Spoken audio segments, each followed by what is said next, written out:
சூடு சூடான சிக்கன் சட்டி சோறு ஒரு வாய் சாப்பிட்டா மறக்கவே முடியாது. இன்றைக்கி எப்படி செய்யலாம் பார்க்கலாம் வாங்க. கேஸ் ஆன் பண்ணிவிட்டு ஒரு கடாய் வச்சுட்டு 2 டீஸ்பூன் கடலெண்ணெய் ஆட் பண்ணிக்கோங்க.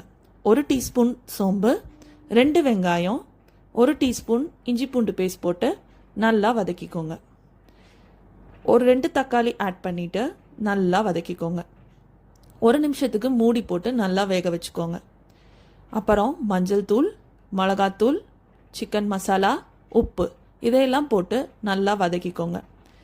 பச்சை ஸ்மெல் போகிற வரைக்கும் வதக்கிட்டு 1 டம்ளர் தண்ணி ஆட் பண்ணி 1/4 கிலோ சிக்கன் ஆட் பண்ணிவிட்டு நல்லா வதக்கி விட்டுட்டு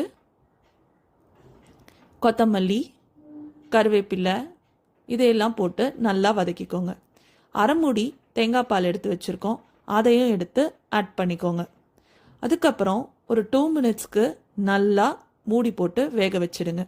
எண்ணெய் நல்லா பிரிஞ்சு வரப்போ கொஞ்சோண்டு சிக்கன் கிரேவி மட்டும் எடுத்து வச்சுட்டு ஒரு ஆளாக்கு வடித்த சாப்பாடு எடுத்து ஒரு லேயர் போட்டுட்டு அதுக்கு மேலே இன்னொரு லேயர் இந்த சிக்கன் கிரேவி எடுத்து வச்சதை போட்டுட்டு கொஞ்சோண்டு தேங்காய் பால் ஊற்றி ஒரு 3 மினிட்ஸ்க்கு ஸ்லோ ஃப்ளேமில் டம் போட்டு எடுத்துக்கோங்க.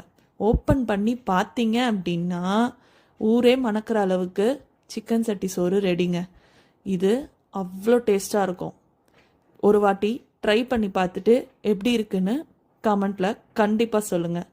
இந்த மாதிரி இன்ட்ரெஸ்டிங் ரெசிபீஸ்க்கு தீபி ஃபுட்ஸை ஒரு லைக், ஷேர், கமெண்ட், சப்ஸ்கிரைப் இதெல்லாம் மட்டும் பண்ணிக்கிட்டீங்க அப்படின்னா ரொம்ப ஹெல்ப்ஃபுல்லாக இருக்கும்.